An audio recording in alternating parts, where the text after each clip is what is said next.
Okay, we are going. All right. Parks Committee will come to order. We'll note Alder Burnett, Alder Johnson, Alder Weary are present, and Alder Nicholson's excused. Can I have an approval of the agenda? Move to approve. Second. Motion by Burnett, second by Johnson. Those in favor? Aye. Opposed? Motion carried. C, approval of the minutes. So moved. Motion by Johnson, Second. second by Burnett. Any discussion? Those in favor? Aye. Opposed? Motion carried. Regular business. Consideration with possible action on the request to purchase a control system hardware retrofit with programming from Irvine Andre Engineering for $42,848 for the Zip and Tippin at Bay Beach Amusement Park. So we're requesting, staff is requesting approval to replace the entire computer control system for the Zip and Pippin. So in essence, the system is the brains of the ride. So it controls all the electrical components of the ride, which includes the queue gates, the lift chain motor, the sensors, the brakes, and the transfer station. The existing control system was engineered and installed by the manufacturer, called MVR is the name of the company, Martin Blemmings Rides. Excuse me. The problem that we're having is that the current computer software is proprietary to one individual and not MVR. And this individual was previously employed by MVR and he no longer is employed by them. So whenever there's a shutdown for the ride for whatever reason, we have to contact this individual to remotely go into the computer system and diagnose the problem and then recommend a fix. Our mechanics do not have access to look at this programming in any way, shape, or form and to do it ourselves.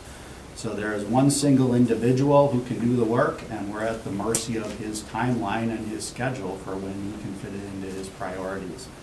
So this past year, it really became a problem because this individual accepted a job at a new company, and it's been increasingly more difficult to get a timely response from him. Oftentimes this year, when we had an issue, the ride was down several days before we would even get a return call. And in fact, one time the ride was shut down for 5 days, mainly because we couldn't hear from him. This in turn, as you can imagine, caused a lengthier downtime here. And the problems are pretty minor fixes. We just can't diagnose them until somebody looks at the computer software. So we did contact the ride manufacturer, MVR, to find a solution. And they are recommending that we work with a company called Andre Engineering to replace the entire control system and reprogram the ride. So this company specializes in programming for amusement park rides. In addition, they do have several engineers on staff, not just one person, but several. I think they have 4 engineers on staff who are available 24/7 to assist with troubleshooting when the ride is needed versus a single person. So we reached out to them and they supplied a quote for $42,848 to replace all the hardware, the software, and reprogram the ride. The biggest advantage to this new system is it's not proprietary, so the city will own the software and we will be able, our mechanics will be able to go into the software to try and troubleshoot the issues as they come up. So, and then if we can't figure out a solution from there, we can then reach out to the company for the more difficult issues and they'll help us troubleshoot it. So this will save a lot of time, a lot of energy, and we'll save on a lot of downtime with the ride.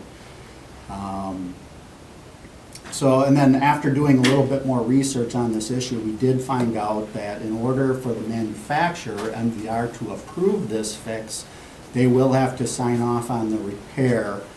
So what we're going to have to do is we're actually going to have to purchase this from MVR, not from Irvine Andre, and MVR will then supervise the installation, review everything, and approve it.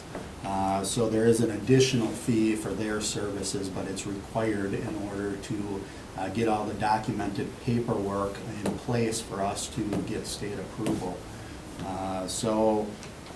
What we would recommend is that we award the bid of $51,418 to MVR and to approve the purchase of that software along with the programming.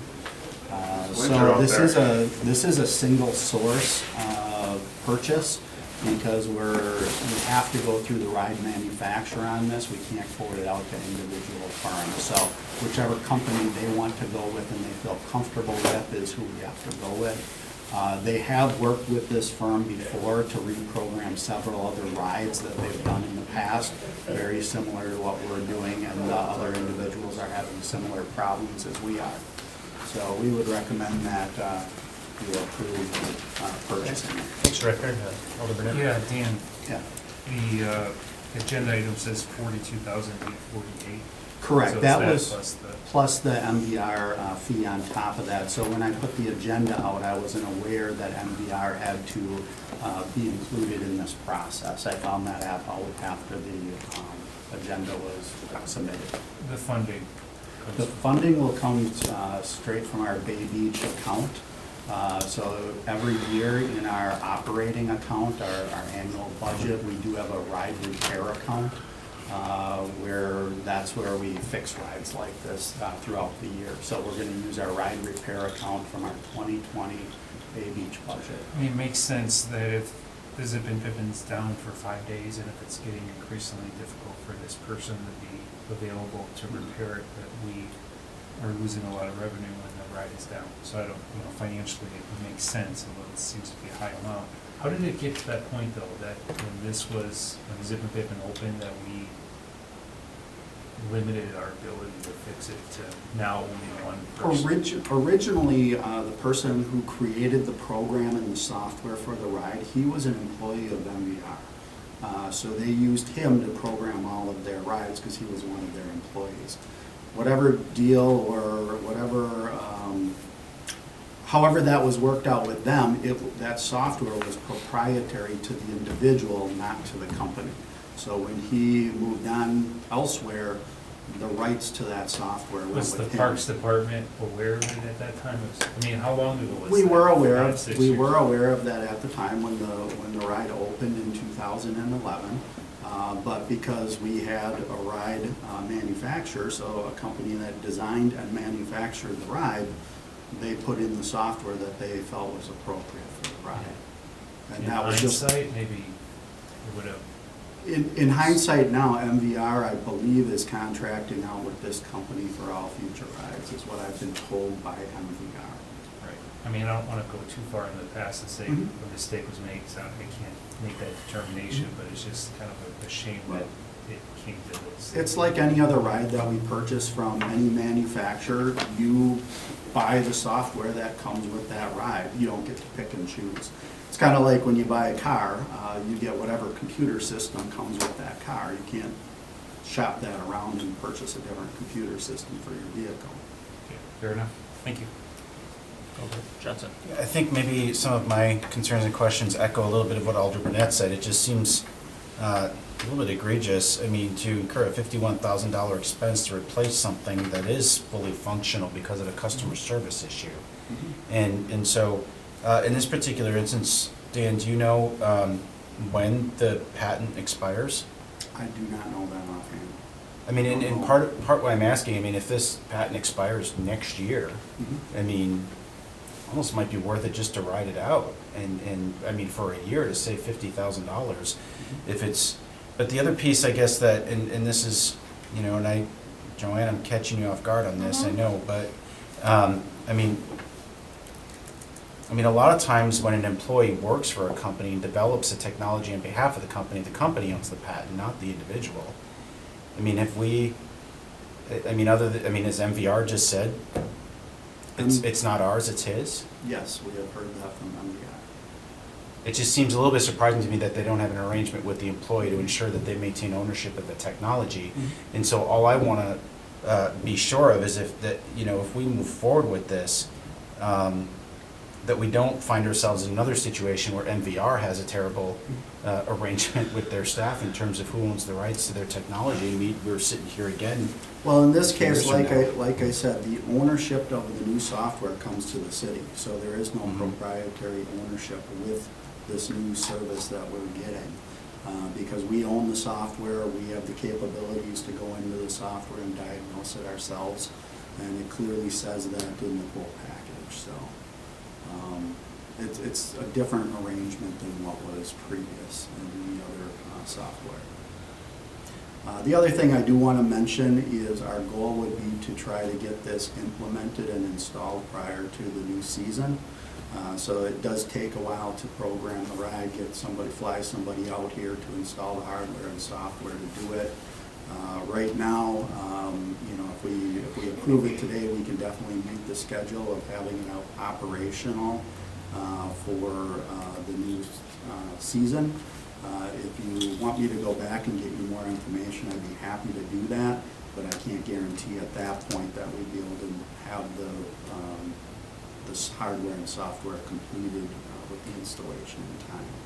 But we still have the existing one, it's just still subject to, We have the existing one, but it takes time to switch it out. So basically, if we don't start the process soon, what we'd be doing is we'd be going through one more season. Because you can't, it's not as simple as just pulling it out and installing it, and 2 days later you have an operational system. So it takes some time to switch everything out and reprogram and test and do all of that. Not saying that, if we do hold on this for more information, that's fine, we can do that.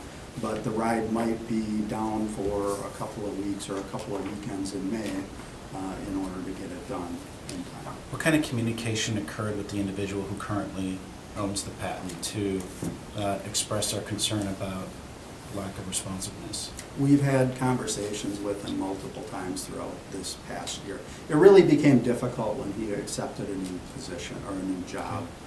Because before that, there was like 2 or 3 years where he was an independent contractor, and it was still pretty easy to work with him. But ever since he accepted a new job, it's been difficult to work with him, and we've expressed that to him, and that hasn't helped. And what was his response? He just has other commitments. And Joanne, from your experience, is that an arrangement with an employer where the employee can continue to maintain? That can certainly, I think what you're talking about is a work for hire issue.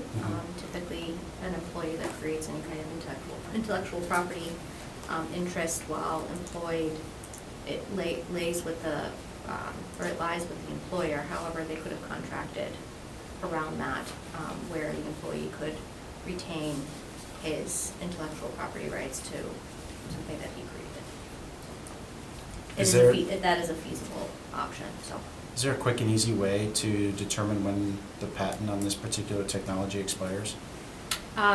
Typically, I'm assuming it's a utility patent. Typically, I just did a quick search, it's usually 20 years, but we should be able to search through the U.S. Patent Office to find out when the actual expiration is.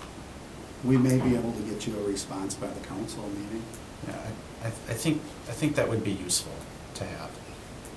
I mean, Zip and Pippin's an old ride. Is this the same technology that was part of the original No, this design? is all, it just feels and looks like the old ride, but it's all new technology. Everything, Okay. all the computers and. So it's not the same programming is all new. technology as when it was created? No.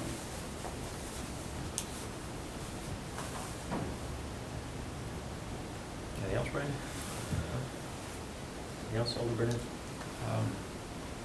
No, I think Alder Johnson had great points. I'll entertain a motion. Well, I don't know if I need to make this motion, but a motion to refer to Common Council pending Director Ditchite's findings of research. I'm not willing or able or recommend making a motion right now until we have those answers, but yet I don't want to. So we can advance it without a recommendation, just pending information? Yeah. Sure. Is that a motion that I would need to make, or no motion as that same effect? I think that motion would be fine. It would incorporate either way. Motion Alder to refer Burnett, to is there a council. second to that? Second by Alder Johnson to refer this to council. No recommendation pending information from Director Ditchite. Discussion on that?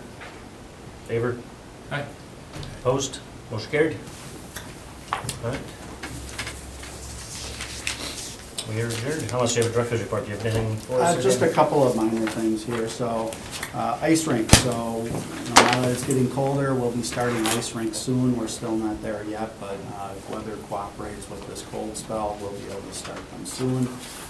We did apply for 2 DOT multimodal local supplemental grants for the for the construction of a portion of the East River Trail and then the West Side Trail expansion project from the end of the trail to the village of Howard.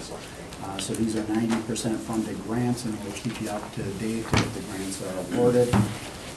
Triangle Hill is ready to go for the season. We're just waiting for more snow. We usually need about 6 inches of snow before we can open. And then this year, we did groom a winter fat tire bike trail at Munisra Park. And we have gotten a lot of very positive comments from individuals who are actively using that trail system. So we're always trying to find new ways in the winter to, activate our parks, and this has proven to be pretty popular. So that is all that I have. You're gonna be in that Santa bike ride this weekend? I am not planning on it, no. Are you? No. Motion to receive and place on Second. Motion to receive and place on file, Burnett and Nicholson, those in favor? Aye. Opposed, motion carried. To adjourn? Second. Motion and a second, those in favor? Aye. Opposed, motion carried, Richard.